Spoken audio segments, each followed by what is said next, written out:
European colonizers and traders invaded and enslaved West and Central Africans, removing them from their homes. Systems of power allowed oppressors to maintain their dominance. The enslaved people in Brazil were not allowed to practice their rites and rituals. However, they were allowed to engage in music and dance. This aided them in disguising their practices of covert resistance. The art form which evolved included music, dance, acrobatics, and divine strength, known as Capoeira. Once those in power realized what capoeira was and how it was being used, they made it illegal and persecuted all those who practiced. Finally, in 1937, capoeira was legalized by the Vargas government, recognizing it as a component of Brazilian cultural identity. The Brazilian federal government began to promote capoeira as what it is known as today, which is an amalgamation of dance, fight, play, and practice with musical instruments. Within the contemporary context, it pays homage and acknowledges duality, considering it an Afro-Brazilian martial art.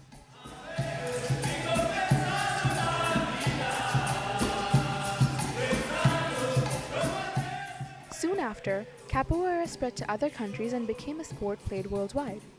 Capoeira has different forms, such as Angola, Contemporânea, and Regional.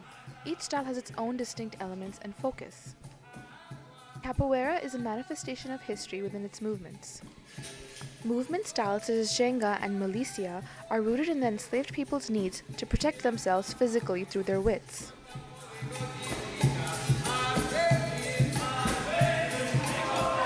The roda is a circle of support created by participants in the middle of which two players perform the game of capoeira.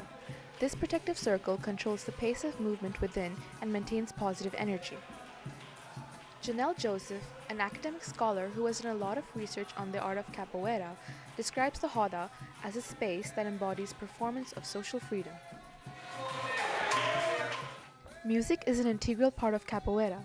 Professor Soquete from Kadara Capoeira in Toronto elaborates on this concept. The beginning and the ending, it is everything for capoeira.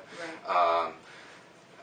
It's said that capoeira had to disguise the training of combative techniques in a dance in a way that it would not appear to the oppressors that they were practicing anything that would help them to resist.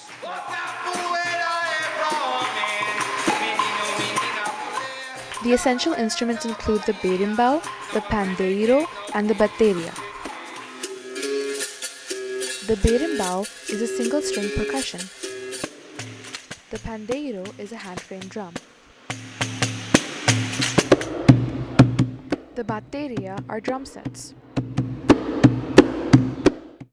Outside of Brazil, capoeira has been able to maintain its history, culture, and heritage while also contributing to community engagement and creating a sense of inclusivity. To have a meaningful understanding of capoeira, one must grasp its historical relevance.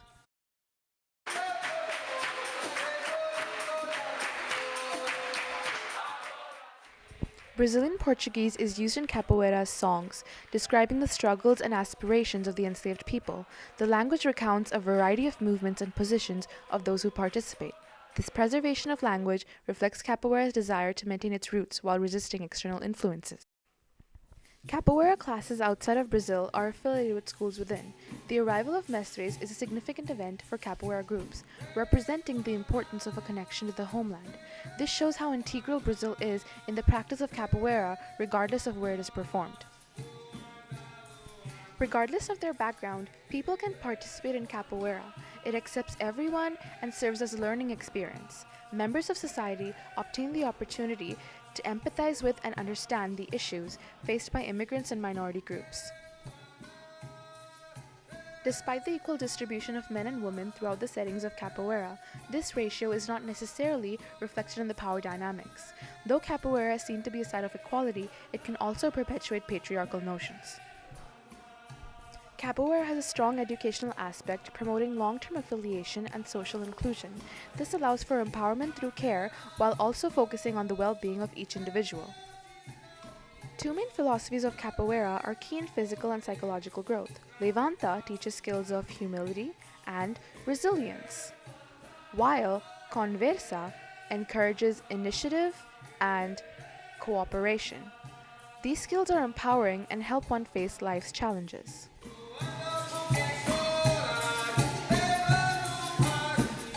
Through the presence of inclusive capoeira programs, socially restrictive boundaries and the understandings of autonomy are redefined for participants with disabilities.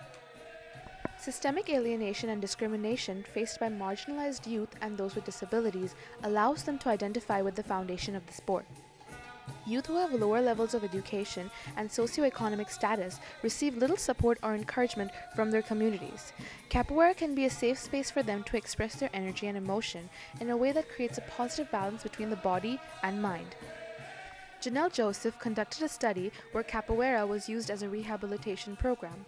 The mindfulness approach was applied to shift the thinking and behavior patterns of young offenders with the intention of acquiring new skills. They would not only develop new physical skills, but also self-efficacy and pro-social skills, resulting in more positive perceptions of life outside the sport. Capoeira is organized within an extended family context, allowing for the development of close and meaningful relationships.